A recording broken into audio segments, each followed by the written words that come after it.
Magandang tanghali! Kumusta po?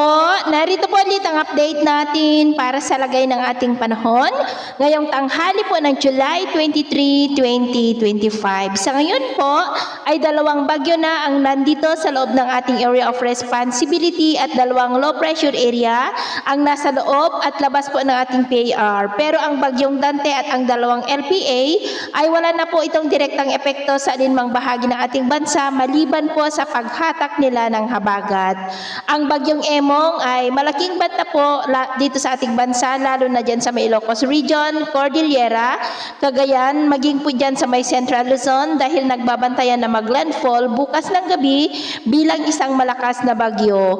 Sa ngayon ay nasa layo na po ng 38 km west-northwest ng Burgos, Ilocos Norte.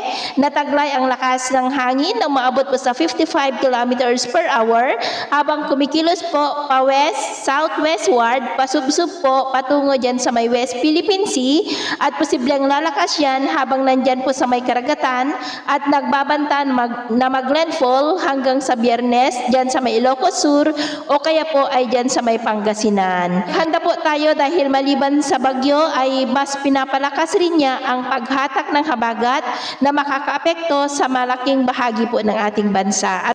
At dahil po kay Bagyong Emong ay posible nang itaas ang wind signal number 1 sa may Ilocos Norte, Ilocos Sur, northwestern part ng Cagayan, Apayao, Kalinga, Mountain Province, Batanes at Babuyan Islands.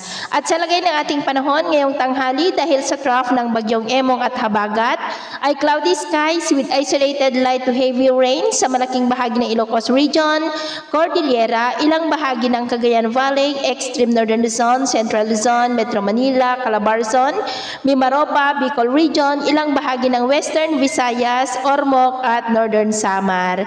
At mamayang hapon, mas maraming lugar ulit ang makakaranas ng mas maulap na kalangitan with isolated rains sa malaking bahagi ng Luzon, ilang bahagi ng Visayas at ilang bahagi lamang ng Mindanao. Kaya mag-ingat po tayo sa posibleng banta ng mga pagbaha at pagguho ng lupa. At sa atin naman po mga baybayin, dahil sa habagat ay iwasan na muna natin ang papalaot sa kanlurang baybayin ng Central Luzon, Nasugbu, Lubang Island, Occidental Mindoro Seaboard, Northern Seaboard ng Palawan. At dahil naman sa bagyo ay iwasan na muna natin ang papalaot sa mga baybayin ng Batanes dahil ang mga alon dyan ay posible po na aabot hanggang sa 2.1 to 2.6 meters height. Kaya hanggat maaari ay iwasan na muna natin ang papalaot dyan sa mga may kulay pula para mas makaiwas sa mga sakunang pangkaragatan. So ito lang latest update natin sa araw na ito. At ako pumili si James na nagsasabing sa kahit na pagsubok po na darating sa ating buhay, huwag na huwag po tayong mawawalan ng pag-asa. Thank you and God bless!